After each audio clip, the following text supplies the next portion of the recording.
girl, and she will always cry, shouting, "Daddy, please stop. Daddy, it's paining me. Daddy, it's scary." In a small town called Kato, there lived a little girl named Lua.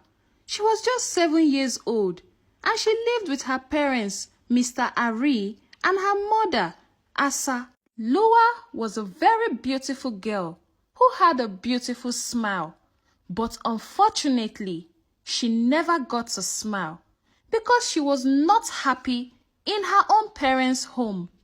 It all began one day when Lua was in her room and her father, Mr. Ari, walked in. He said to her, "Lua, I want to show you what it means to be a woman, but you must not tell anybody. It is a secret. Make sure you don't tell anyone." Little Lua did not know what her father meant, but she trusted him.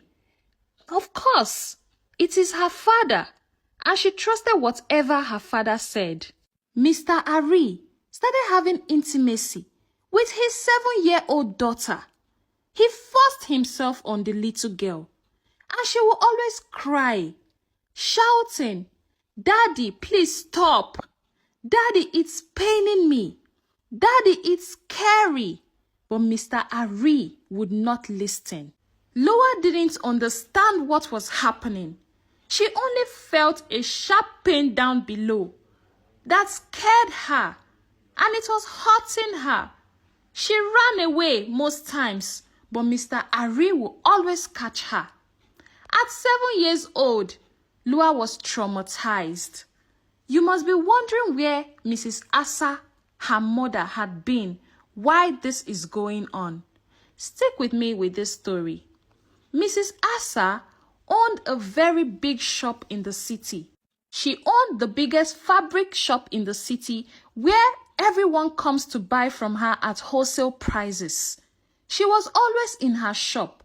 She was so into her business that she never cared to know what is happening in her home. Mr. Ari, on the other hand, was a man who worked from home, creating websites for company, so he had the time to commit the atrocities he's committing because he was always at home alone with his daughter Lua.